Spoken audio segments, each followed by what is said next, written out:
Good morning, welcome back to my channel. আশা করি আপনারা সবাই খুব ভালো আছেন, আমরাও ভালো আছি। আজ তো 1 জানুয়ারি। সকালবেলা কিছু বাজার হাট করে নিয়ে ওই একই পথে হাঁটতে হাঁটতে মায়ের দোকানের দিকে রওনা দিচ্ছি। মায়েরও কিছু দোকানে জিনিসপত্র নিয়ে নিয়েছি। চলুন এখন একবারে মায়ের দোকানে গিয়ে তারপরে বাড়ি গিয়ে রান্না বান্নার প্রস্তুতি আবার নিতে হবে। যেহেতু 1 জানুয়ারি, তাই একটু ভালো মন্দ রান্না বান্না তো করতেই হবে। আজকে সকাল থেকেই আমার ইচ্ছা করছিল একটু চিলি চিকেন আর সঙ্গে ফ্রাইড রাইস। তাই দেরি না করে বাড়ি এসেই সব কিছু গুছিয়ে রান্না করতে বসে পড়লাম। প্রথমেই ভাত বসিয়ে দিয়েছিলাম ফ্রাইড রাইসের জন্য। এদিকে আমি ফুলকপি, কড়াইশুঁটি আর বিনস, গাজর কুচি কুচি করে কেটে নিয়েছি আর সেটাকেই তেলের মধ্যে ছেড়ে ভালো করে ভেজে নিচ্ছি। আমি আজকে ওই মিষ্টি মিষ্টি ফ্রাইড রাইস বানাবো না, ভেজ রাইস যেরকম হয়, ভেজিটেবল রাইস সেরকমই বানাবো। একটুখানি ভাজা ভাজা হয়ে যাওয়ার পরে সবজিটা আমি এর মধ্যে নুন, গোলমরিচের গুঁড়ো আর একটুখানি সয়া সস দিয়ে ভালো করে নাড়াচাড়া করে ভেজে নেব।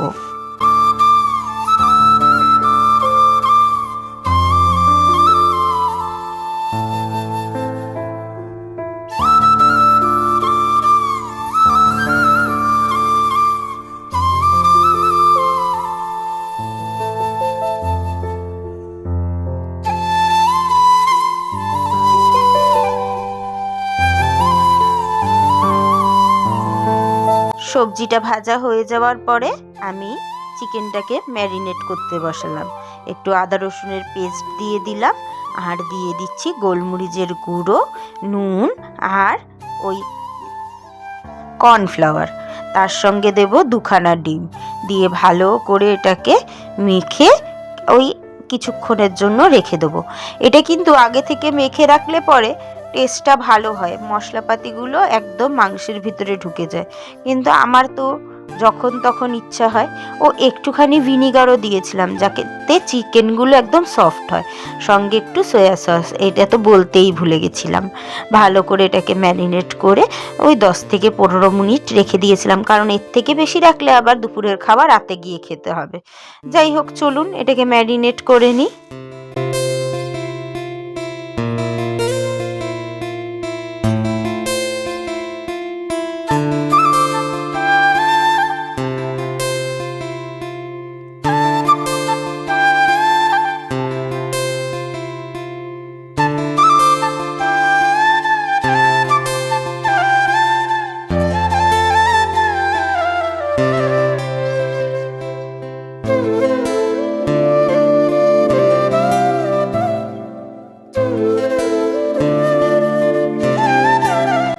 এবারে কড়াইয়ে সাদা তেল দিয়ে গরম করে নিয়েছি। তারপরে ওই যে চিকেন ম্যারিনেশন যে করে রেখেছিলাম, ওর থেকে একটা একটা করে টুকরো চিকেনের তেলের মধ্যে দিয়ে লাল লাল করে ভেজে তুলে নেব।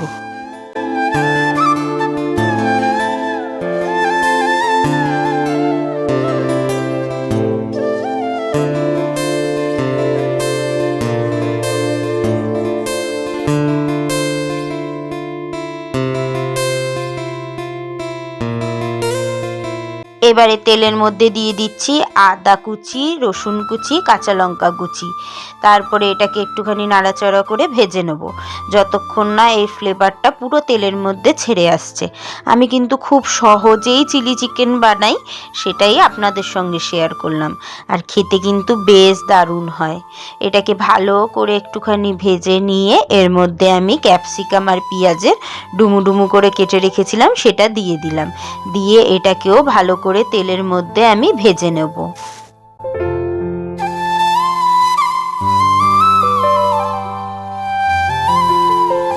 ওদিকে পেঁয়াজ ক্যাপসিকামটা ভাজতে ভাজতে আমি ভাবলাম ভাতটা যখন হয়েই গেছে, তাহলে ওই ফ্রাইড রাইসটাকে মিশিয়ে নিই।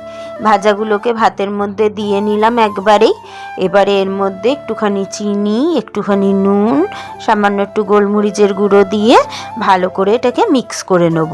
আর এরকমভাবে একবার বাড়িতে ভেজ রাইস বানিয়ে, মানে ভেজিটেবল রাইস বানিয়ে খেয়ে দেখবেন, বা ওই বাঙালির ফ্রাইড রাইস বানিয়ে খেয়ে দেখবেন, দারুণ লাগে। কিন্তু টেস্টটাও কিন্তু বেশ ভালো হয়। একটু একটুখানি চিনি দিয়েছিলাম, খুব বেশি না। আর যখন আমি ওই কাজু বাদাম কিশমিশ দিয়ে ফ্রাইড রাইস বানাই তখন এই রাইসটা আমি একটুখানি মিষ্টি মিষ্টি করি, কিন্তু আমি তো আজকে ওই কাজু বাদাম কিশমিশ দিলাম না, তাই চিনির পরিমাণটা সামান্য দিলাম। এই যে এটা মিক্স করে নিলে পরেই কিন্তু আমার ভেজিটেবল রাইস বা ফ্রাইড রাইস বাঙালির একদম রেডি হয়ে যাচ্ছে। আপনারা কে কে 1 জানুয়ারির দিন কীভাবে কাটালেন আর কি বাড়িতে মেনু বানিয়ে খেলেন অবশ্যই আমাকে কমেন্টে জানাবেন, কিন্তু আমারও খুব ভালো লাগে আপনাদের কমেন্টগুলো পড়তে।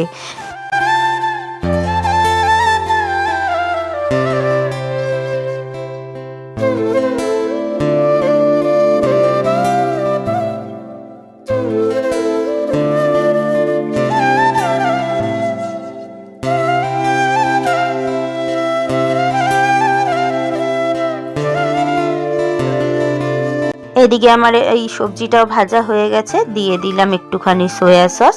ভিনিগারটা না আমার শেষ হয়ে গেছিলো, একটুখানি ভিনিগারও দেওয়ার দরকার ছিল। এবারে একটুখানি কর্নফ্লাওয়ার আমি গুলে রেখে দিয়েছিলাম, সেটাকেই দিয়ে দিলাম জল দিয়ে। তারপরে এই যে ভালো করে এটাকে মিক্স করে নিচ্ছি। এটা দেওয়ার পরে কিন্তু ভালো করে মিক্স করতে হবে। তারপরে পরিমাণ মতো জল দিয়ে দিলাম, যাতে চিকেনটা এই ঝোলের মধ্যে দিলে পরে সিদ্ধ হয়ে যায়। যদিও ফ্রাই করার সময় 80% আবার সিদ্ধই হয়ে গেছিল, আর বাকিটা এই ঝোলের সঙ্গে ফুটতে ফুটতেই সিদ্ধ হয়ে যাবে।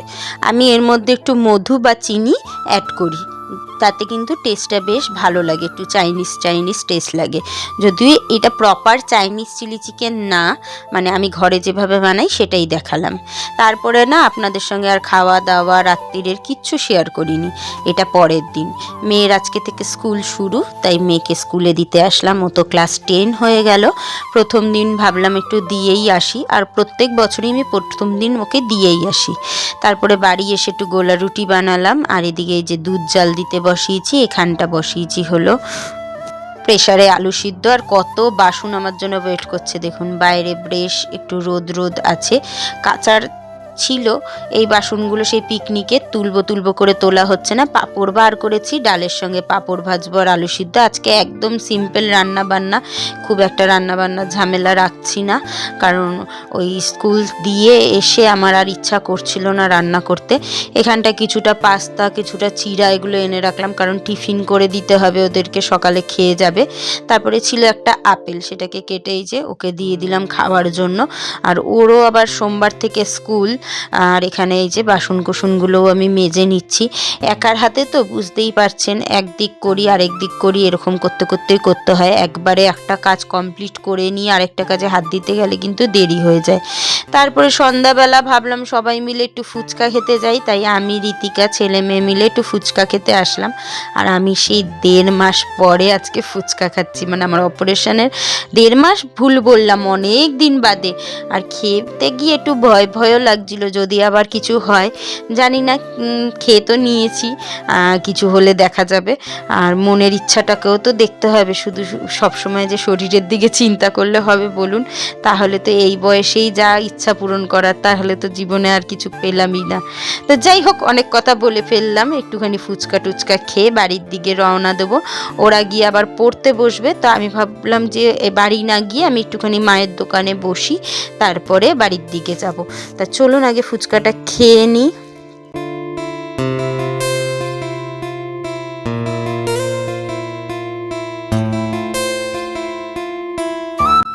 তারপরে এই যে মায়ের দোকানে এসে একটু বসলাম। মা গেছিলো ডিম আনতে, মানে ডিমের ট্রে আনতে, শেষ হয়ে গেছিলো। আর এখানে যা ঠান্ডা আমাদের এখানে, আপনাদের ওখানে কীরকম ঠান্ডা পড়েছে জানাবেন। আর দেখছিলাম মা আসছে কিনা, তারপরে মনে হচ্ছিলো কিছু খাই, তাই জন্য মায়ের দোকান থেকে আবার একটুখানি মটন নিলাম খাবার জন্য। আর আমি নিয়ে বসতে না বসতেই একটা লোক আসলো মাল নিতে, তো আবার মাকে মালটা দিয়ে দিলাম উঠে। আর আমাদের তো 1 জানুয়ারি আর 2 জানুয়ারি এরকমই কাটলো। তো আপনাদের কেমন কেটেছে অবশ্যই আমাকে জানাবেন।